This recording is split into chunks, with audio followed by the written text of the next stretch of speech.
Ji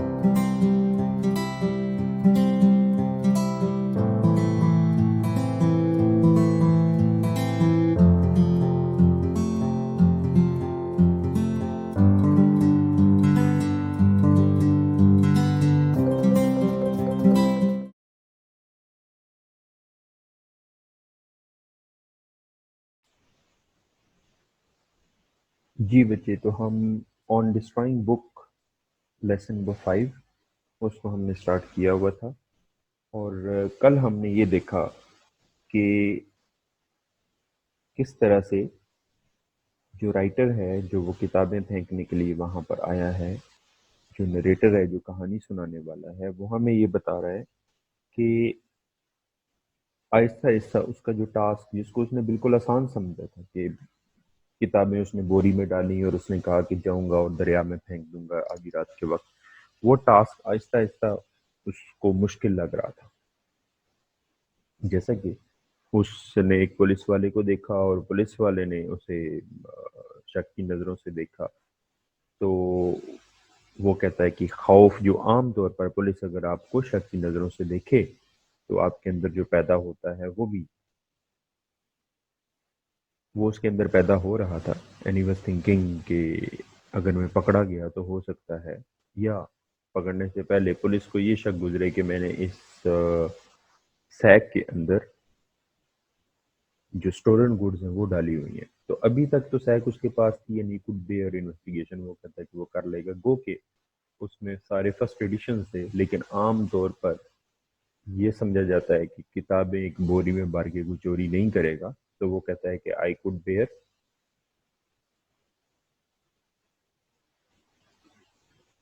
could bear investigation. तो लेकिन police वाले ने उसका ज़्यादा नोटिस नहीं लिया, वो थोड़ा सा रिलैक्स हुआ, अपने आप को उसने तेज़ चलने से क्या किया, रोका, ताकि पुलिस वाले को जो फर्दर जो शक है वो ना हो। नेक्स्ट हम मूव करते हैं नेक्स्ट पैराग्राफ पे। It starts, it was then that all the implications of my act revealed themselves।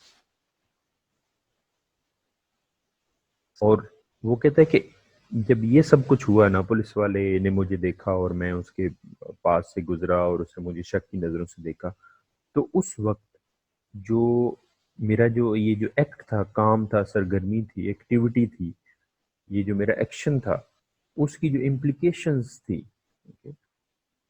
अब यहाँ पे इम्प्लीकेशन से जो मुराद है, हम उसके जो है ना वो क्या है, नुकसानात या मुज़मिरात, ओके, या उसकी जो अमली हकीकत है। वो कहता है कि मेरे सामने है कि वो रात के इस वक्त मैं आया हूँ ये चीज़ें फेंकने के लिए, so the task wouldn't be easy, ये कोई आसान काम नहीं। पहले तो उसे इस चीज़ का अंदाज़ा ही नहीं था। तो वो कहता है कि अब जो है वो रिवील का क्या मतलब है, रिवील का मतलब है कि चीज़ें जो ज़ाहिर होना क्या होती हैं, शुरू होती हैं।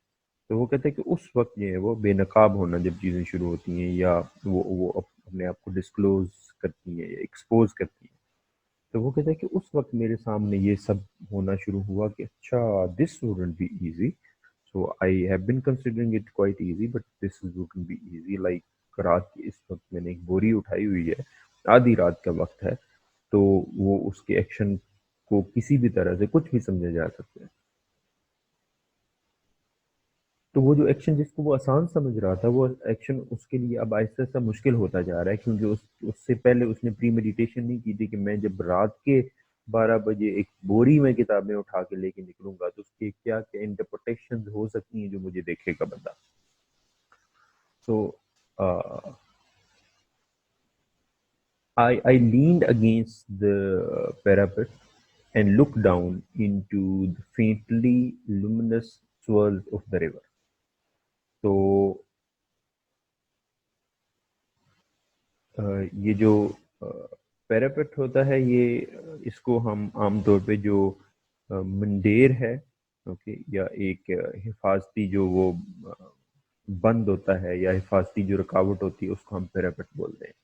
तो वो कहता है कि उसके साथ लग के मैं जो है वो झुक कर, क्या मैंने नीचे देखना जो है वो शुरू किया। कहाँ नीचे देखना शुरू किया? Faintly luminous swells of the river.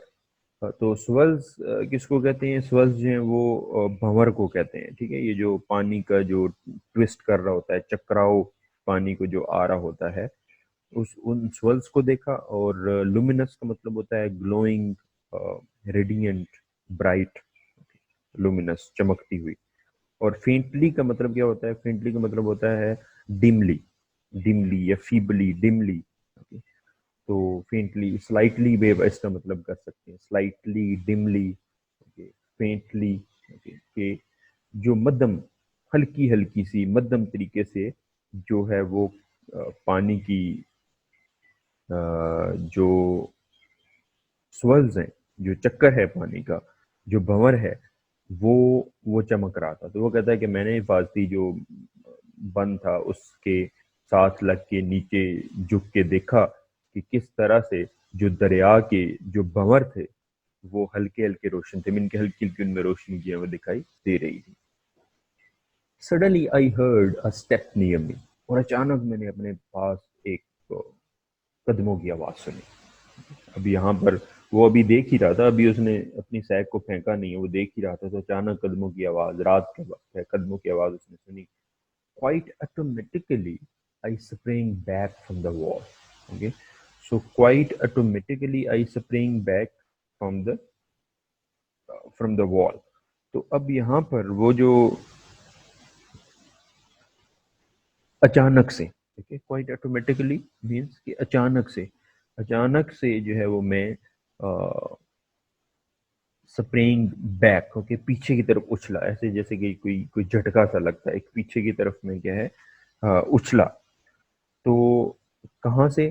From the wall. उस पहले उसने उसके लिए क्या यूज किया? पैरापेट यूज किया। अभी वो उसके लिए क्या यूज कर रहा है? वॉल यूज कर रहा है। और यूजली राइटर जो है वर्ड्स को चेंज करके यूज करते हैं, पहले भी हम इस पे बात करते रहे हैं कि एक वर्ड को वो रिपीटेडली यूज नहीं करते, उससे एक बोर्डम क्रिएट होता है राइटिंग में। तो वो कहता है कि मैं उस मंडेर से, उस हिफाजती दीवार से क्या है, अचानक पीछे की तरफ में उछला, कि पता नहीं कौन आ गया है, कौन है पता नहीं, okay,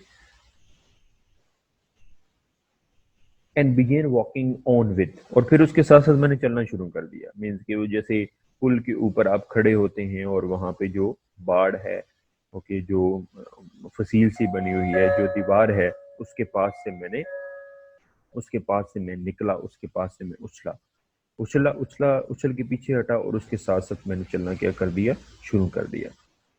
I fervently hoped an air of rumination. Okay, I fervently hoped the air, an air of rumination. तो वो कहता है कि मैं एक fervently क्या क्या मतलब होता है? मजबूती के साथ, शिद्दत के साथ, fervently। तो वो कहता है कि मैंने मीन fervently, इसको हम कह सकते हैं अर्नेस्टली या पैशनेटली, ओके। सो वो कहता है कि मेरे अंदर एक यकीन या एक उम्मीद क्या है, एक शिद्दत के साथ एक उम्मीद ये पैदा हुई, okay. I fervently hope in an air of rumination and unconcern, कि मैं अपने ऊपर ना एक एक तारी कर लूं चीज। क्या चीज तारी कर लूं? An air of, an air of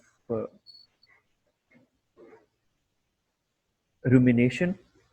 तो रुमिनेशन जो है वो क्या होता है कि अपने ही ख्यालों में गुम होना, okay. when you are engrossed in yourself, अपनी अपनी ही दुनिया में आप क्या हैं, गुम है, अपने ही ख्यालों में आप क्या ऑक्यूपाइड है, अपनी दुनिया के साथ ही अपनी दुनिया में मेडिटेट आप कर रहे हैं। तो वो कहता है कि मैंने ये शो करने की कोशिश की थी, मैं तो एक ऐसा शख्स हूँ जो अपनी दुनिया में गुम हूँ। और उसके साथ वो क्या यूज करते हैं, अनकंसर्न। और मैं दुनिया से इनडिफरेंस हूँ, मैं दुनिया से बेपरवाह हूँ, ओके। मैं दुनिया से बेपरवाह, मुझे दुनिया की कोई परवाह नहीं है। मीन कि ताकि किसी को ये शक ना हो कि मैं कुछ ऐसा काम करने, जैसे कि आप अपने आप को जब कॉन्शियस हो जाते हैं ना, तो लोग आप पे शक करना शुरू कर देते हैं, ये बंदा इस तरह की हरकतें क्यों कर रहा है। सो ही वाज थिंकिंग कि नहीं, मैंने ये दिखाना है कि अल्टीमेटली मैं एक अपनी दुनिया में मस्त रहने वाला आदमी हूँ, इस वजह से मुझे इर्द गिर्द को कुछ पता नहीं है और मुझे किसी के आने जाने से कोई असर नहीं होता, हालांकि इसके अंदर एक हलचल मची होती है। The strain came by me without looking at me. लेकिन क्या हुआ, वो कहता है वो जो राहगीर था, वो जो पैदल चलने वाला था, वो जो पेडेस्ट्रियन था, ओके, वो the person who was going on foot, उसने तो मुझे देखा तक नहीं, मीन कि वो डर तो बेसिकली इसके अंदर था। तो वो कहता है कि वो पेडेस्ट्रियन आया मेरे पास से और मेरे मुझे देखे बगैर ही वहां से चल दिया। और वो था कौन? It was a tramp, okay, or tramp who had other things to think about। मतलब वो एक बेचारा खुद एक आवारा था, ओके, जो वैगाबॉन्ड टाइप आदमी था, जो वॉन्डरर था। और वो उसको तो अपनी चीजें सोचने को बहुत थी उसके पास, तो उसने मेरे बारे में जो है ना वो क्या वो करना था। तो वो खुद आवारा गर्द था, और वो उसके उसके पास अपने लिए चीजें सोचने को बहुत थी। And calling my self N S, I stopped again, okay. और मैंने अपने आप को कहा कितना अहमक हूँ मैं, okay? तो मैं कितना आमक हूँ कि मैं मुझे ये नहीं डरना नहीं चाहिए था मुझे। लेकिन फिर भी चले, मैंने कहा कि आ, अपने आप को बुरा भला कहा, अपने आप को गधा कहा, कि मैं कितना बेवकूफ़ और आमक हूँ। इस टॉपिक में दोबारा रुका, नो फॉर इट। तो अब अब ये मैं काम कर गुजरूंगा, आई थॉट, मैंने सोचा बस ठीक है ना, बहुत हो गया, बहुत डर लिया, अब मैं ये काम कर गुजरूंगा। But just as I was preparing to cast my books upon the waters, I heard another step। वो कहते हैं कि बस एन उसी वक्त जब मैं पानी के ऊपर वो किताबें फेंकने के लिए तैयार हो ही रहा था, तो मैंने एक दूसरे कदम की आवाज सुनी। तो अब जो है वो तैयारी जो है वो कर ही रहा था, और दूसरे कदम की आवाज जो है वो सुनी। और वो कदम कैसा था? A slow and measured one, okay. वो बड़ा सुस्त रो किस्म का, धीमा धीमा चलने वाला। और उसके साथ साथ क्या था? बहुत नपातुला, ऐसे जैसे कि आमतौर पे आर्मी या पुलिस की जो परेड होती है, तो उस परेड में जो है वो जिस तरह से चलते हैं बड़े नपे तुले कदमों के साथ, वो कहते हैं कि वो सुनाई दे रहा था। The next thought came like a blaze of terrible blue lightning across my brain, okay। तो वो कहते हैं कि जो अगली सोच, अब वो जो measured वन कदम की आवाज सुनने के बाद जो अगली सोच मेरे अंदर आई, वो कैसी थी? वो एक आसमानी बिजली की खौफनाक चमक के जैसी थी, ओके। वो एक आसमानी बिजली की खौफनाक चमक की जैसी थी, जो अगला जो ख्याल मेरे माइंड में जो है वो आया, ओके। तो ब्लेज जो है वो ओब्वियसली एक फ्लेम को आप कह सकते हैं, या थंडर को आप कह सकते हैं। और वो कहता है कि वो एक आसमानी बिजली की जो है वो एक एक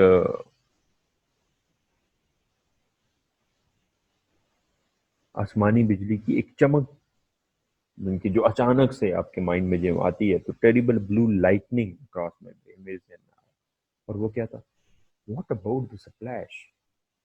वो जो पानी में जब मैं बोरी गिराऊंगा, इतनी भारी जो सैक है वो पानी में गिरेगी, तो वो पानी के जो एक झमाके छींटों की जो आवाज है, मीन के पानी में किसी चीज के गिरने की आवाज, ओके। स्प्लैश हम उसको जो है वो क्या कहते हैं, जो पानी में किसी चीज की गिरने की आवाज है, वो जो बर्स्ट है, वो जो वो जो क्या है, डैश है, ठीक है। उसकी जो आवाज है, वो जब पानी में वो चीज आएगी, तो फिर उस आवाज का क्या हो? अब वो जब पानी में वो गिरा देगा, अगर चीज कोई बंदा उसको वहां पे पकड़ता है या देखता है या कुछ भी कहता है, ओके, तो वो क्या कहेगा? A man leaning at midnight over the embankment wall, a sudden fling of his arms, a great splash in the water, okay. तो देखने वाला तो ये सोचेगा कि एक आदमी आधी रात के वक्त उस बंद के ऊपर जो है वो क्या था, खड़ा था, उस बंद वाली दीवार के ऊपर खड़ा था, फिर उसने अपने बाजू को लहराया, ओके। तो fling off the air, mean के फ्लिंग का क्या मतलब होता है? थ्रो या टॉस या कास्ट, ओके। मीन के लहरा के फेंकना या लहराना, जैसे कि आप फ्लिंग करते हैं बाजू सीधे बॉल को, जब आप फील्ड कर रहे होते हैं, तो आप बॉल को लहरा के क्या करते हैं, फेंकते हैं। तो वो कहते हैं कि किसी आदमी ने अपने बाजू को लहराया, और फिर क्या हुआ, पानी में एक जोरदार धमाका हुआ, okay? पानी जो है वो उसकी जो है वो जोरदार उसका धमाका हुआ, स्प्लैश हुआ पानी के अंदर, बर्स्ट हुआ। Suddenly and not without reason, whoever was within sight and hearing, and there always seemed to be someone near, would at once rush at me and see। वो कहता है फिर तो यही होगा, तो पानी में इतना बड़ी जब आवाज उठेगी तो क्या होगा, यकीनन, और बगैर वजह के भी नहीं, क्योंकि बगैर वजह के रात के आधी वक्त अगर कोई दरिया से इस तरह से जो छपाका है उसकी जो आवाज है वो आती है, तो जो कोई भी उस आवाज को क्या करेगा, सुनेगा। जो कोई भी उस आवाज को क्या करेगा, सुनेगा। तो वो whosoever within sight and hearing सुनेगा, और जो इसको देखेगा, और कोई ना कोई तो इधर उधर होता ही है, कभी इसके कदमों की आवाज सुन लेता है वो, कभी उसके कदमों की आवाज सुन लेता है। That is why he said there always seem to be someone near, so would at one rush at me. तो फिर वो अल्टीमेटली वो क्या करेगा, okay, would at once rush at me, okay, कि वो फिर लपकेगा मेरी तरफ, ओके, झपटेगा, ओके, मेरी तरफ, और क्या करेगा, राशिद मीन चीज नहीं, और पकड़ लेगा, भाई क्या कर रहे हो, रात के वक्त क्या फेंका है तुमने दरिया में, क्या चीज थी, कोई इलीगल चीज थी। In all probability they would think it was a baby. और वो कहता है कि जो पॉसिबिलिटी है सबसे ज्यादा, जो कभी पॉसिबिलिटी है, जो कभी इम्कान है, okay, means that is all probability, जो कभी इम्कान है, जो पावरफुल जो है वो क्या है, पॉसिबिलिटी है, वो क्या है, they would think it was a baby. वो ये सोचेंगे कि ये कोई बच्चा था जो मैंने। तो हमारे यहाँ भी ऐसा होता है, लोग गलियों में कूड़े जो है ना वो दानों के पास, जो समटाइम्स इलिजिटिमेट जो चाइल्ड होते हैं वो रख जाते हैं, जो कभी भी इंसान को, एक इंसान ऐसा करने से घबराता है, लेकिन जब इंसान दरिंदा बना हो तो फिर ऐसा करने से बिल्कुल वो नहीं घबराता, तो वो कर जाते हैं। तो अल्टीमेटली वो कहते हैं कि वो सोचेंगे यही कि मैंने कोई इस तरह का इलीगल काम किया है, कि अब उसकी इम्प्लीकेशन उसके माइंड में आ रही है। That is why he said in the beginning कि अब रात का जो वक्त है और बोरी में जो चीजें हैं, इससे जो इम्प्लीकेशन है उसके एक्शन की, वो क्या हो रही हैं, वो बढ़ रही हैं। सो what on earth would be the good of telling a London constable that I had come out into the cold and come down alone to the river to get rid of pack of poetry। वो कहता है फिर एक London constable को, के एक London के police वाले को, लंदन कांस्टेबल को कौन यकीन दिलवाएगा, या उसको बताने का क्या फायदा होगा, okay. What on earth, unearth, वैसे जब आप एक जज्बात में कोई एक्सप्रेशन दे रहे होते हैं तो आप ऑन अर्थ का वर्ड क्या करते हैं, यूज करते हैं, वो एक इजाफी गेम होता है। वैसे तो ये भी हो सकता है what would be the good of telling a London constable, लेकिन व्हाट ऑन अर्थ उसने, क्योंकि आप वो एक एक जज्बात का इजहार कर रहा है, और वो क्या कहते हैं कि लंदन के कांस्टेबल को इस ये बात बताने का क्या फायदा होगा कि मैं आधी रात के वक्त अपने घर से निकला हूँ इस सर्दी में, या इस सर्दी में, और वो दरिया तक मैं चल के आया हूँ सिर्फ एक पोइट्री की जो किताबें उनसे जान छुड़ाने के लिए, गेट रिड ऑफ, जान छुड़ाना, पीछा छुड़ाना। तो वो कहते हैं कि मैं उसे क्या बताऊंगा कि मैं जो है वो ये सारा सफर इस वजह से किया है कि मैं एक पोइट्री की किताबों से जान छुड़ाने के लिए आया हूँ। तो एक लंदन कांस्टेबल जो कहते हैं, हाँ अच्छा, तो पोइट्री की किताबों से जान छुड़ाने के लिए तुम रात के वक्त निकले, वो भी आधी रात को, बोरी में किताबें तुमने डाली हैं। वो कहता है उसका कोई फायदा नहीं होगा, मुझे ये सामने आ रहा है, हालांकि अभी उसने एक्शन किया नहीं है, लेकिन फिर भी वो सोच रहा है कि दिस कुड हैपन, अगर किसी ने मुझे पकड़ लिया तो फिर क्या होगा। Now he is thinking about the implications, the consequences of his action. I could almost here his gruff, और वो क्या कहता है कि मैं ऑलमोस्ट उसका जो उसकी जो ग्रफ है, ग्रफ का मतलब होता है जो रफ या हार्श, जो आ, जो जो तुर्स जो लहजा होता है ना, उसको उसको आप क्या कहेंगे, ग्रफ, ओके। तो वो कहता है कि मैं तुश जो है वो, या हार्श जो है वो, स्नेरिंग, ओके। स्नेरिंग का मतलब होता है टाउंटिंग, या जो होता है जीरिंग, मीन के मजाक उड़ाने वाला, तंजिया किस्म का, जो उसकी क्या है, हंसी, लाफ। वो कहता है कि मैं उसकी जो रफ और तंजिया हंसी है मैं उसकी जो तुर्श और तंजिया हंसी है उसको तकरीबन सुन सकता हूँ कि जब मैं उसे ये कहूंगा ना कि मैंने रात के वक्त किताबें यहाँ पे फेंकने के लिए आया था, तो वो हा हा हा करके क्या करेगा, हंसेगा। और वो बड़ी तंजिया और तुर्श किस्म की हंसी होगी। और आगे से वो मुझे क्या कहेगा, you tell that to the marine my son. तो जैसे हम या हमारे पुलिस वाले भी यही कहते हैं कि आप सच भी बोल रहे हो सम टाइम, कहते हैं पुत्र किसी होर नु जाके दसना। Okay, so this is what he says कि you tell that to the marines, okay, the marines my son. Okay, तो वो कहेगा बच्चू मुझे बताते हो, अच्छा, तो मुझे तुम समझाने की कोशिश कर रहे हो कि तुम आधी रात में बस ये काम करने आए थे। सो हियर ही रियलाइजेस कि अगर उसका ये एक्शन होता है और कोई उसको इस एक्शन करते हुए पकड़ लेता है, तो उसके जो कंसिक्वेंसेज हैं वो उसके लिए क्या हो सकते हैं, बुरे हो सकते हैं। तो he is thinking about the consequences. अभी भी इसमें वो जो तजस्सुस है वो बाकी है, क्यूरोसिटी बाकी है, सस्पेंस बाकी है कि क्या वाकई ये किताबें फेंकने में कामयाब होगा, या इसी हालत में पकड़ा जाएगा, पुलिस उसे ले जाएगी, या वो किताबें फेंकने का फैसला खत्म कर देगा और कहेगा कि नहीं मैं किताबें नहीं फेंकना क्योंकि हो सकता है कि इस तरह की इम्प्लीकेशन हो जाए। तो इसको हम कल देखेंगे और कल ये लेसन हमारा क्या हो जाएगा, खत्म हो जाएगा। Let's move to the tense. Future simple कल हमने पढ़ा था, और फ्यूचर सिंपल के पैसिव को हमने अटेम्प्ट किया था कल, और उनका जो फार्मूला है वो मैं आज दोबारा से आपको बता देता हूँ। जो पैसिव है हमारे पास प्रेजेंट, पास्ट और फ्यूचर सिंपल तीनों के लिए, उसमें थर्ड फॉर्म हम यूज करते हैं, और सिर्फ हेल्पिंग वर्ब की चेंज होती है। प्रेजेंट में हेल्पिंग वर्ब आप इज एम आर का यूज करते हैं, पास्ट में आप वॉज वर्ब का यूज करते हैं, और फ्यूचर में विल बी और शेल बी का यूज करते हैं। बाकी जो फॉर्म है वर्ब की वो थर्ड फॉर्म ही रहती है।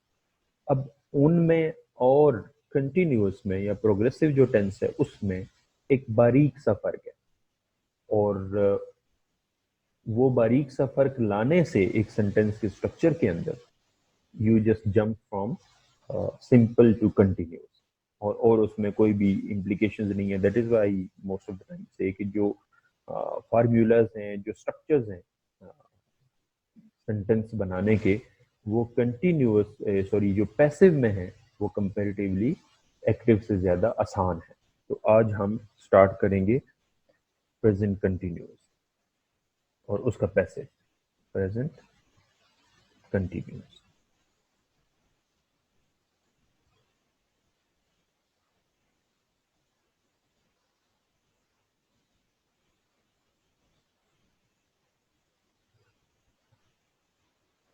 प्रेजेंट कंटिन्यूअस इसको पहले भी बेटा आपको बताया कि इसका प्रोग्रेसिव भी कह सकते हैं, और आज हम इसका क्या पढ़ेंगे, पैसिव पढ़ेंगे। पैसिव की जो डिफिनीशन है वो मैं आपको बता चुका हूँ, दोबारा बता देता हूँ कि जहाँ पर आपका जो सब्जेक्ट है वो क्या होता है, वो रिसीवर ऑफ द एक्शन होता है, it is not the performer of the action. और इसको आपने कंफ्यूज नहीं करना प्रेजेंट इंडेफिनिट के साथ, क्योंकि प्रेजेंट इंडेफिनिट में आपके पास इज एम आर ही यूज होता है। पैसिव के अंदर की बात कर रहा हूँ, पैसिव की बात कर रहा हूँ, और इसमें भी इज एम आर यूज होगा। तो आपने डिफ्रेंशिएट कैसे करना है, क्योंकि यहाँ पर आपके पास बीइंग यूज होगा, ठीक है।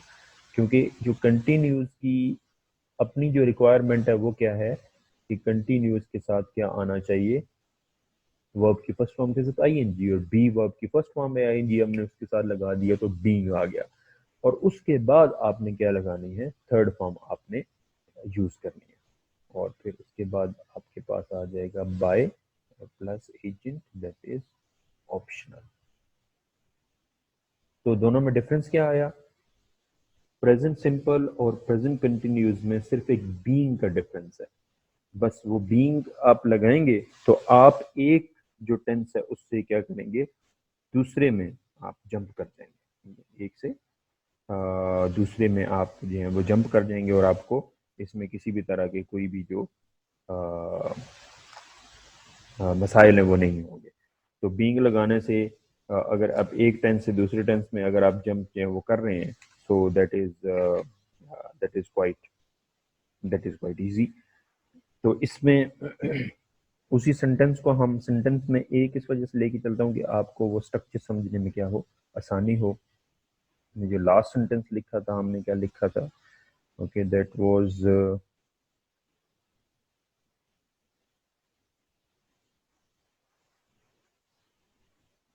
thief is punished हमने लिखा था। अब यहाँ पे क्या आ जाएगा? the thief is being punished, the thief is being punished। Okay, तो उसमें हमें चोर को सजा दी जाती है, तो यहाँ पे क्या है? चोर को सजा दी जा रही है। ओके, बीइंग, इसको बीइंग हटा दें तो दोबारा से आप प्रेजेंट प्रेजेंट सिंपल में आप जंप कर जाएंगे। बीइंग लगा दें तो प्रेजेंट कंटिन्यूस में आप आ जाएंगे।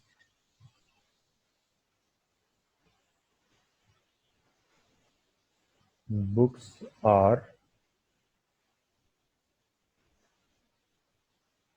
Being red,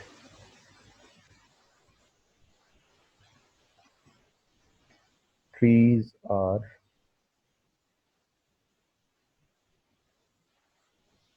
being trees are being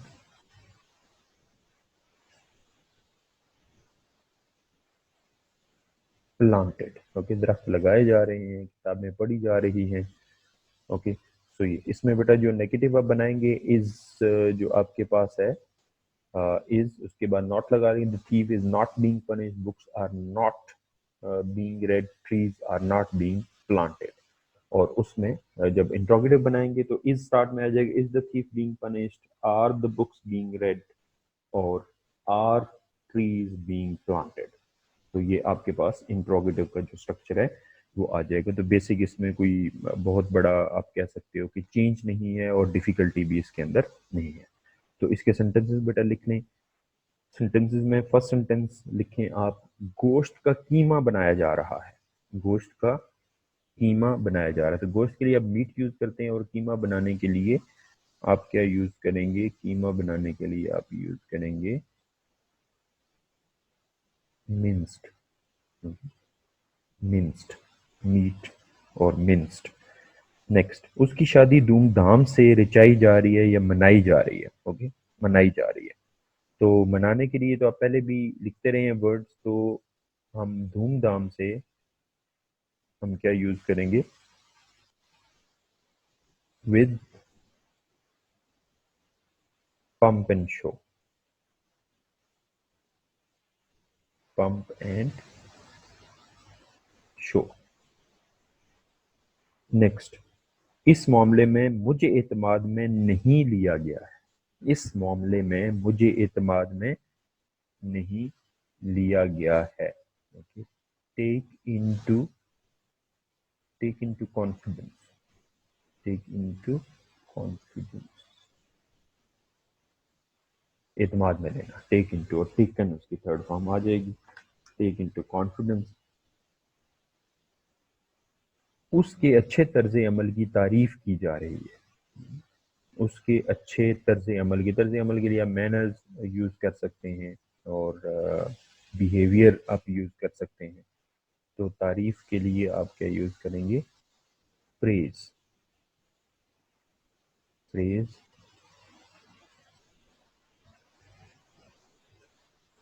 praised आप यूज करेंगे, थर्ड फॉर्म लगाएंगे। आपकी दरख्वास्त पर गौर किया जा रहा है, आपकी दरख्वास्त पर गौर किया जा रहा है।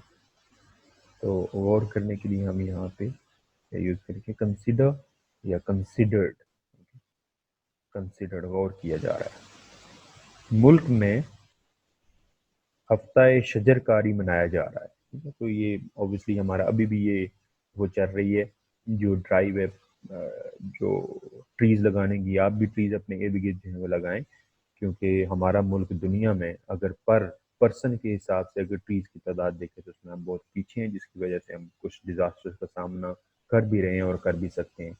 तो दरख्त जितने ज़्यादा होंगे हम अपने आप को उस डिजास्टर से बचा सकेंगे। You are the future of this country, और आप जितनी मेहनत करेंगे अपने लिए, आप क्या है बेहतरी को पैदा करेंगे। तो ट्री प्लांटेशन हो जाएगा। Tree plantation, plantation week. Okay? हफ्ता शिजरकारी, tea plantation week. And then तालीमी मयार बुलंद करने के लिए एक जामे मंसूबा बनाया जा रहा है। ओके, तो तालीमी मयार के लिए एजुकेशनल स्टैंडर्ड आप लगाएंगे और जामे के लिए आप क्या लगाएंगे? कॉम्प्रीहेंसिव, कॉम्प्रीहेंसिव जामे। नेक्स्ट, मुल्क में आम इंतखाबात कब मुनक्कद किए जा रहे हैं? तो आम इंतखाबात के लिए आप क्या लगाएंगे? जनरल इलेक्शंस, जनरल इलेक्शंस, आम इंतखाबात और मुनक्कद करने के लिए आप हेल्ड, होल्ड की जो थर्ड फॉर्म है हेल्ड, वो आप लगाएं। यस, क्या बढ़ती हुई कीमतों के खिलाफ एहतजाज किया जा रहा था? तो इमरान खान के दौर में बढ़ती हुई कीमतों के खिलाफ एहतजाज करें भी तो कुछ नहीं हो सकता और कीमतें बढ़ती रहेंगी, you can not stop that. जमहूरियत की नाकामी की वजूहात का तज्जिया किया जा रहा है। ओके, तो नाकामी के लिए आप क्या लगाएंगे? फेलियर, जमहूरियत की, जमहूरियत की नाकामी की वजूहात का तज्जिया किया जा रहा है। ओके, तो फेलियर हो जाएगा नाकामी, और तज्जिया करने के लिए आप क्या यूज करेंगे?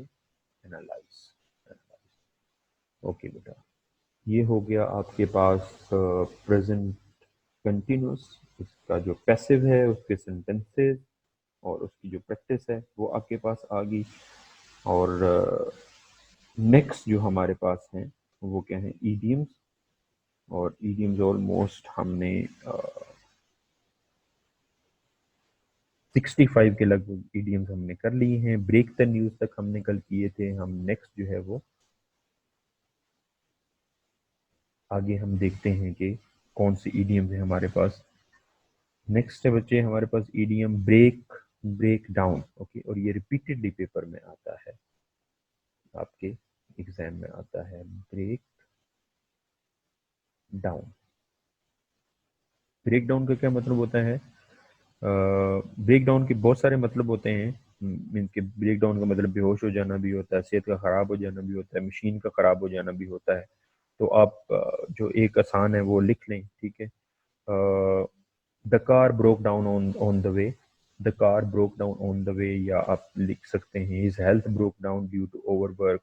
ओके, या she broke down in the hospital, बेहोश होगी, उस मीनिंग आप ले सकते हैं the car broke down on the way. Next बेटा, ये भी फ्रेजल वर्ब है।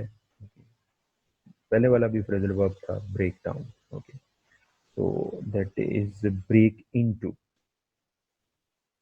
Break into. फ्रेजल वर्ब में आमतौर पे ये होता है कि जो वर्ब है उसके साथ, उस रूट के साथ आप प्रपोजिशन बदलते जाते हैं तो मीनिंग बदलता जाता है। तो यहाँ पर भी ऐसा ही कुछ हो रहा है। तो ब्रेक इनटू, ये फ्रेजल वर्ब है बेसिकली। ब्रेक इनटू का मतलब होता है नकब लगाना, मीन्स घर तोड़ के किसी में जो है वो घुसना। The thief broke into the house to steal goods. Okay, the thief broke into the house to steal goods. और साथ फिर हमारे पास एक और फ्रेजल वर्ब है, ब्रेक आउट। ओके, ये भी रिपीटेडली आता है पेपर में। इसका मतलब होता है फैल जाना, फूट पड़ना। ओके, जैसे कि अभी वबा जो है वो कोविड-19 has broken out in all over the world. Okay, in नहीं बल्कि ऑल ओवर द वर्ल्ड। तो या आप कह सकते हैं कोविड-19 first, okay, broke out in China. Okay, या in in in Wuhan. Okay, तो ये आप उसमें यूज कर सकते हैं, ब्रेक आउट, फैल जाना से। जैसे cholera has broken out in the city, कोविड-19 has broken out in the world, तो आप इसको ये लगा सकते हैं। नेक्स्ट बेटा, ब्रेक, क्योंकि आपको फ्रेजल वर्ब बहुत हेल्प करते हैं चीज़ों को वो करने में, उनको उनको समझने में। ब्रेक विद का मतलब होता है ताल्लुक को ख़त्म कर लेना। फ्रेजल वर्ब ये होता है कि आप एक बड़ी सी जो मुश्किल चीज़ है उसको एक आसान से वे में आप कह देते हैं। ब्रेक विद, ब्रेक विद का मतलब होता है ताल्लुक ख़त्म कर लेना। I have broken with him, या I have broken with you. और नेक्स्ट बेटा हमारे पास लास्ट जो है वो है ब्रिंग अप। ब्रिंग अप का मतलब होता है परवरिश करना, ब्रिंग अप, परवरिश करना। So his uncle brought him up. His uncle brought him up. So that is all for today. I hope you have enjoyed the lecture. If you have any sort of the question, you can ask me in WhatsApp or anywhere, anyone you can here put in your message box. Thank you very much. See you soon. Thank you very much.